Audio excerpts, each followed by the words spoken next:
Bana yakın olanlar soyumdan gelenler değil, yolumdan gidenlerdir. İnsanların en fenası birine ayrı, diğerine de ayrı görünen iki yüzlü insanlardır. Canı yanan sabretsin, canı yakan canının yanacağı günü beklesin.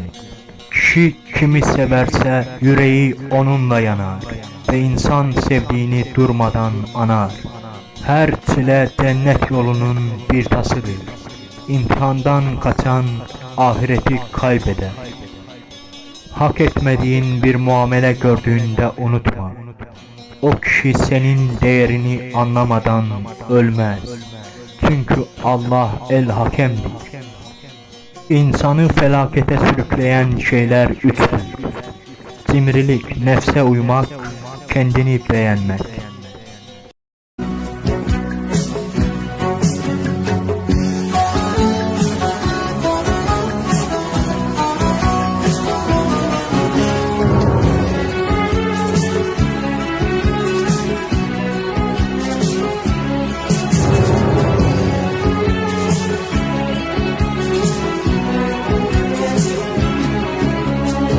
Dağlar bize düz olur mu?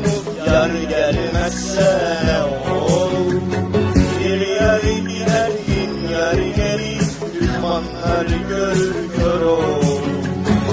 Hadi sen git işine, herkes kendi işine.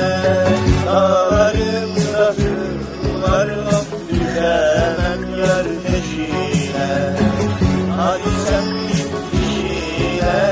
herkes kendi işine. Dağların dağlarla düşemem yar peşine.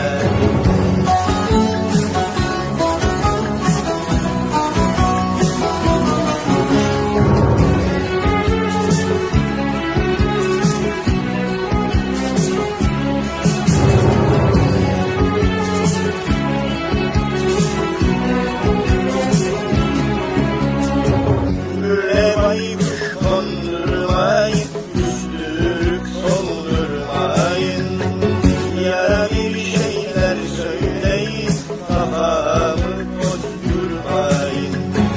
Hadi sen git işine, herkes kendi işine. Dağların dağlarla düşemem yar peşine. Hadi sen git işine, herkes kendi işine. Dağların dağlarla düşemem yar peşine.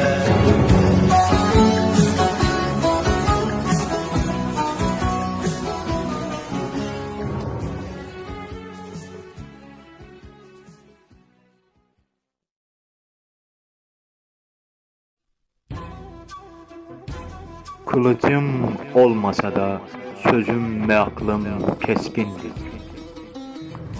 Mərd insan əsil lotu Allah'a tərəf olandır.